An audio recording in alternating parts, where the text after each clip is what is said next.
أعوذ بالله من الشيطان الرجيم بسم الله الرحمن الرحيم الحمد لله رب العالمين وصلى الله على سيدنا محمد وآله الطيبين الطاهرين ولا سيما بقية الله في العالمين واللعن على أعدائهم من الآن إلى أبد الآبدين. فأعوذ بالله من الشيطان الرجيم ادع إلى سبيل ربك بالحكمة والموعظة الحسنة صدق الله العلي العظيم. اللهم صل على محمد وآل محمد وعجل فرجهم والعن أعداءهم.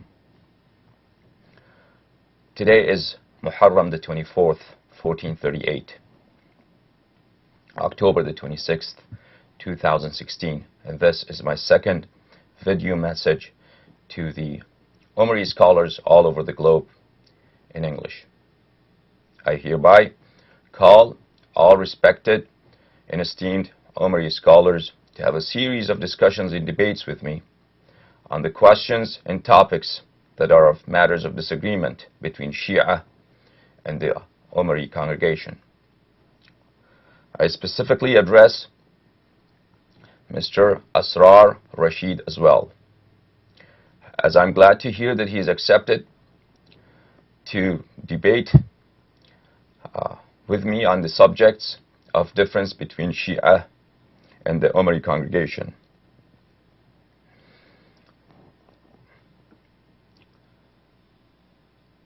There are a number of important issues that divide us, and these matters cannot be discussed just in one session and just in one debate.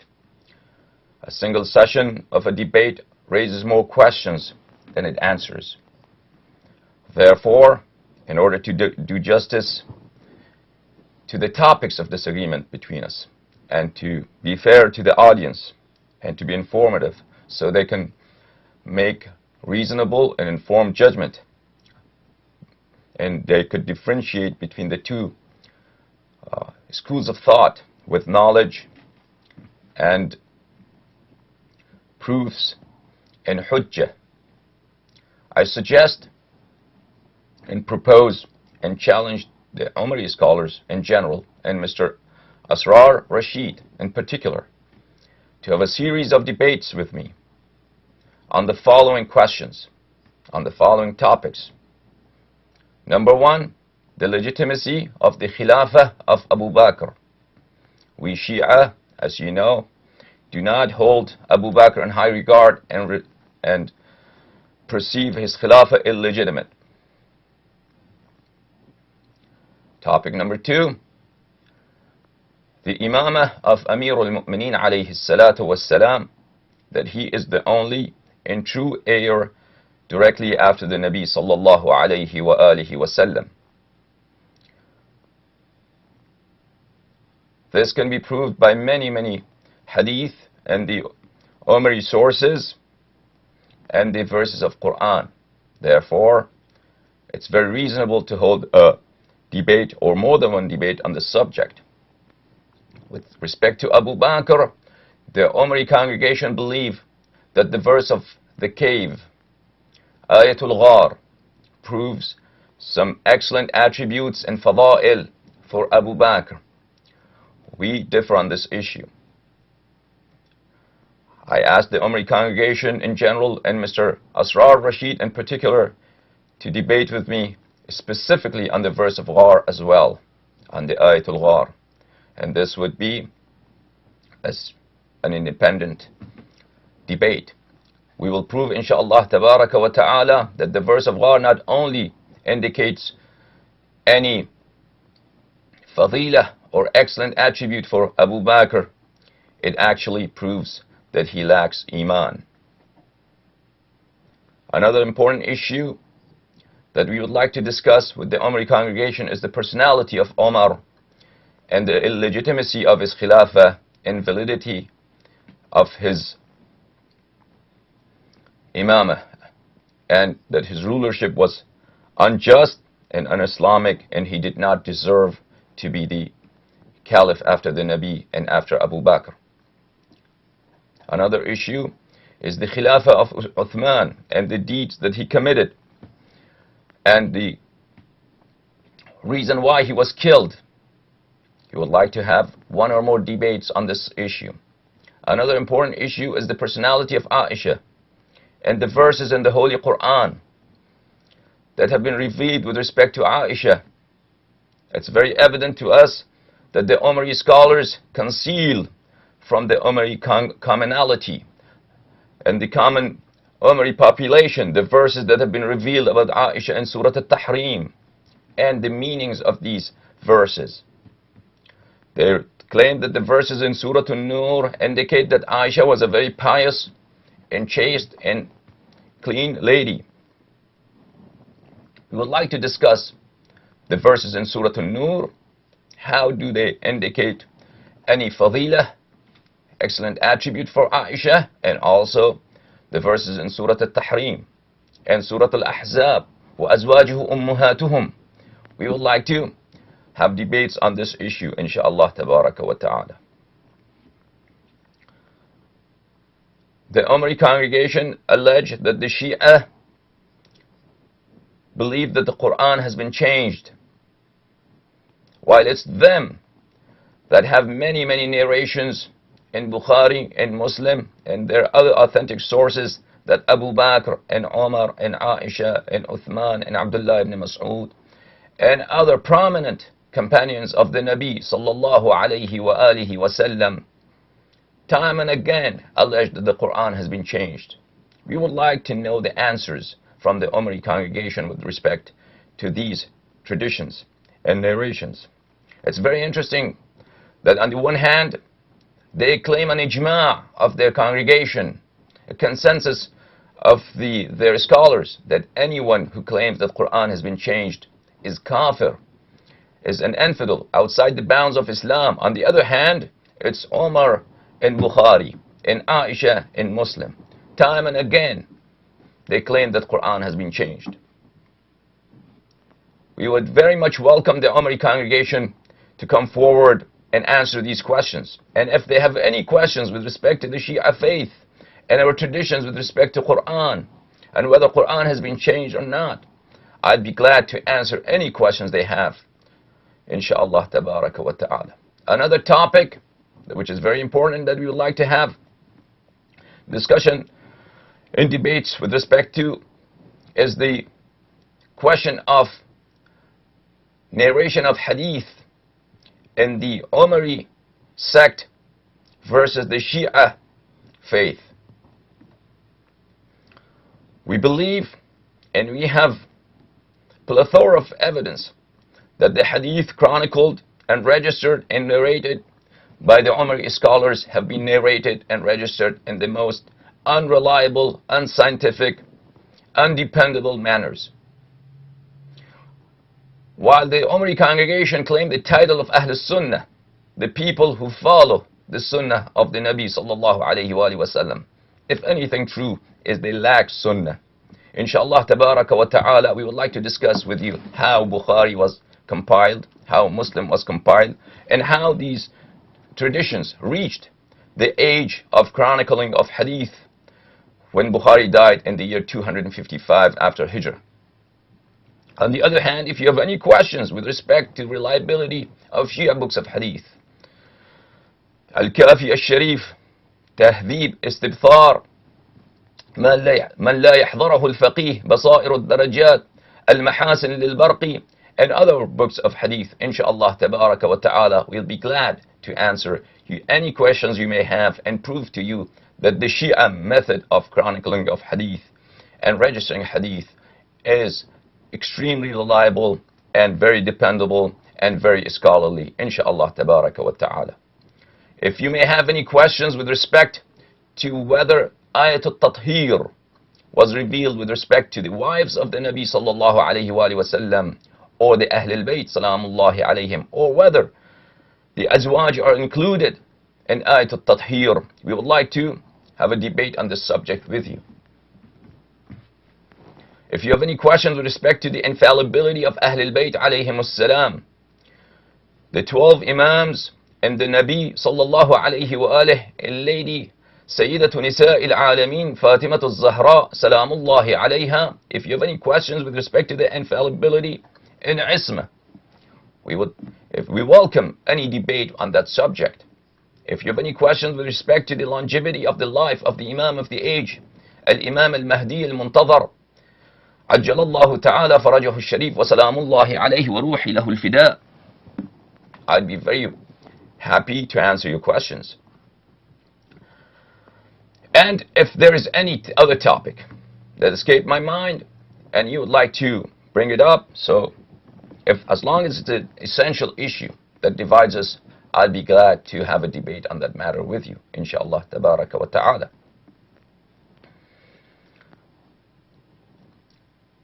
In light of what I said, it's very clear that the issues that divide us is not just one issue. There are many issues.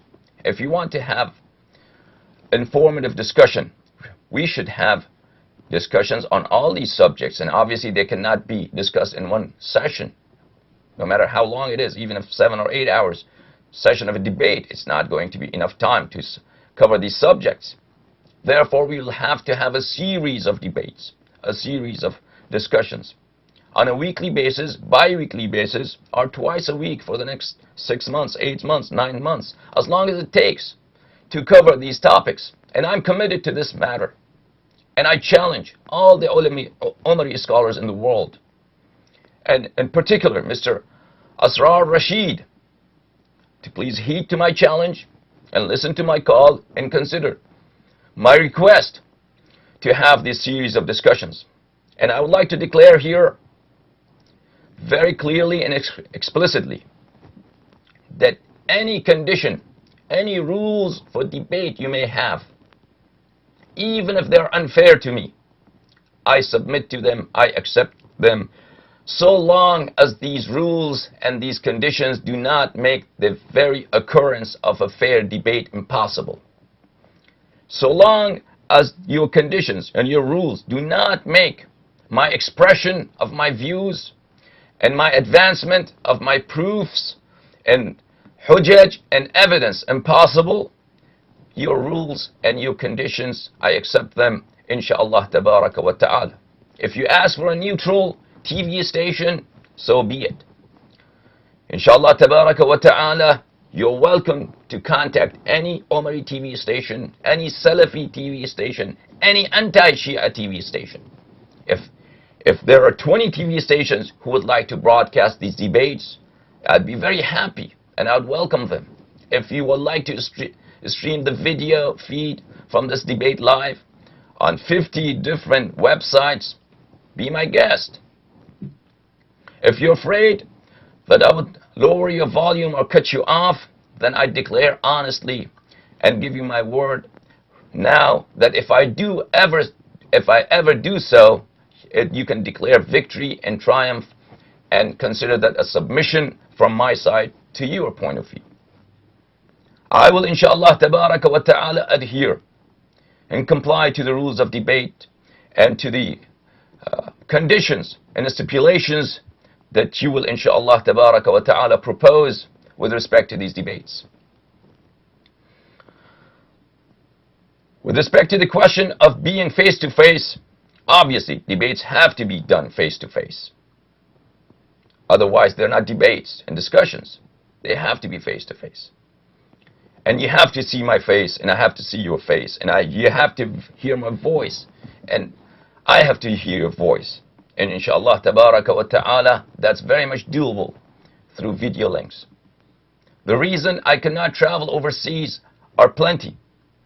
One, what I'm proposing is a series of debates on a weekly basis, bi-weekly basis, or twice a week.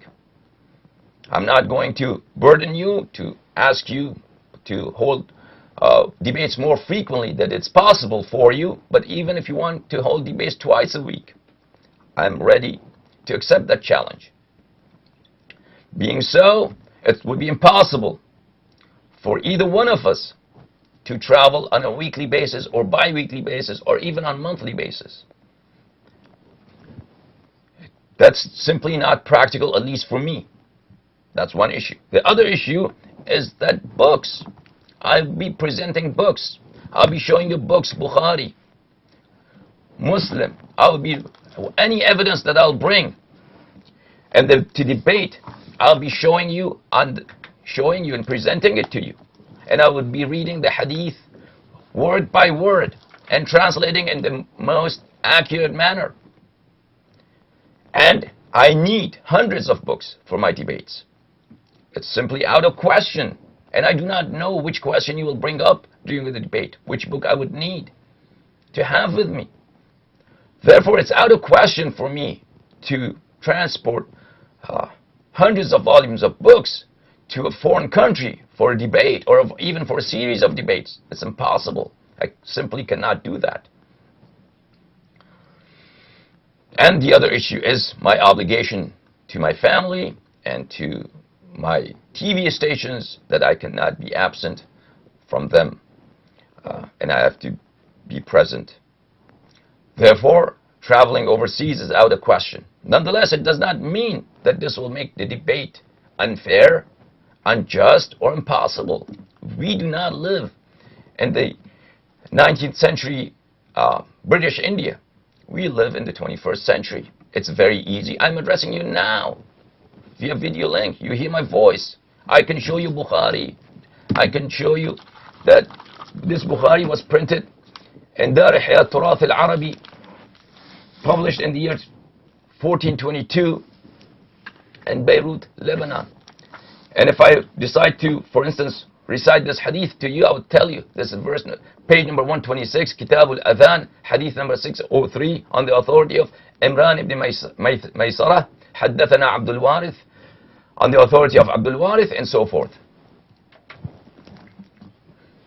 So, video makes it possible for us to be distant, yet be close to one another, and to communicate with one another.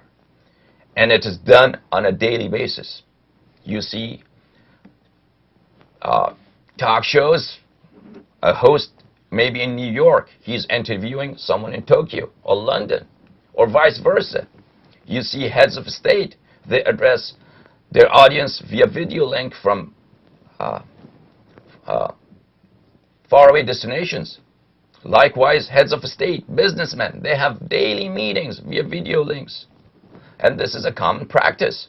Therefore, this excuse is very lame and unacceptable and unjustified, that you would require and demand that I should be present there. If you are honest, and if you are not scared to face me and to have these debates with me, and the topics that I proposed are truly, essentially, topics that divide us, let's have informed discussion, scholarly debates. Each side would bring proofs and hujjaj that would support their position. And inshallah tabaraka wa ta'ala, the audience, the viewers, they're intelligent. Inshallah tabaraka wa ta'ala, they will use their judgment to determine which position is stronger and closer to the book of Allah subhanahu wa ta'ala and the seerah and sunnah of our beloved Nabi sallallahu alayhi wa alihi wa sallam. It has come to my attention that Mr. Asrar Rashid has chosen a certain venue and a certain time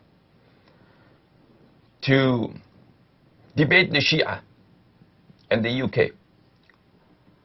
Although it's obvious that nobody has to appear just on a venue that the opposing faction chooses at a time that the opposing faction chooses. Before the debate, everything has to be agreed upon. Nonetheless, I would be very, very pleased and honored if you give me the opportunity to be present at that venue, at that time, inshallah, tabaraka wa ta'ala, and discuss with you, and have a debate with you, and have our first debate, or if we do not agree on the proposal, on the rules and conditions of the debate beforehand, so we could discuss those conditions in that session.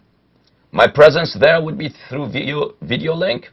You could arrange that, or inshallah tabaraka wa ta'ala, my Shia brethren in the UK, I would request them to arrange that. So inshallah tabaraka wa ta'ala, I would face you and I would discuss with you, and we would talk inshallah tabaraka wa ta'ala, And inshallah tabarak wa ta'ala, قُلْ هَاتُوا بُرْهَانَكُمْ إِن كُنْتُمْ صَادِقِينَ. As the Quran says, if you are truthful, bring forth your proofs. And I have many proofs. Alhamdulillah Rabbil Alameen. I'm confident, I have yaqeen, I have certainty, Alhamdulillah Rabbil Alameen, that the illumination and light that the Rasul sallallahu alayhi wa alihi wa sallam brought from Allah subhanahu wa ta'ala to mankind, that illumination, that light is the path of Amirul Mu'mineen, Sayyidul Wasiyyin, Ali ibn Abi Talib, salawatullahi alayh, and Al-Zahra al-Mardiyyah, Al-Siddiqa al-Tahira, Sayyidati Nisa al-Alameen, and Al-Imam al-Hasan, and Al-Imam al-Hussein, and the 9 holy and infallible Imams from the progeny of Al-Hussein, salawatullahi alayhim ajma'een, the last one of whom is our beloved and awaited Al-Mahdi al-Muntazar, ajjalallahu ta'ala farajahu al-sharif, wa salamullahi alayh, wa arwahuna lahum al-fida. Allahumma salli ala Muhammadin wa ali Muhammad. Therefore, once again, at the end of this message, I would like to call on all Omari scholars that I'm ready and inshallah tabaraka wa ta'ala and present to have debates with you on these important issues. I will have debates only with the scholars and people who possess knowledge. Please, if you do not possess knowledge and if you have insulted the Ahlul Bayt alayhim as-salatu was-salam or the Nabi sallallahu alayhi wa sallam in any way, I will not have any debate with you. Inshallah tabaraka wa ta'ala, I'll be waiting for a response from the Omari side in general and Mr. Asrar Rashid in particular. Inshallah tabaraka wa ta'ala, these topics that I proposed, I'm not just proposing one debate, I'm proposing a series of debates, and we will hold you inshallah tabaraka wa ta'ala responsible to answer to this call for debates. And inshallah tabaraka wa ta'ala, and this challenge is open for all Omari scholars and any Omari scholar to accept this challenge. Alhamdulillah Rabbil Alameen. Allahumma salli ala Muhammadin wa ali Muhammad wa ajjil farajahum wa lana a'da'ahum. Assalamu alayna wa ala ibadillahi as-salihin wa rahmatullahi ta'ala wa barakatuh.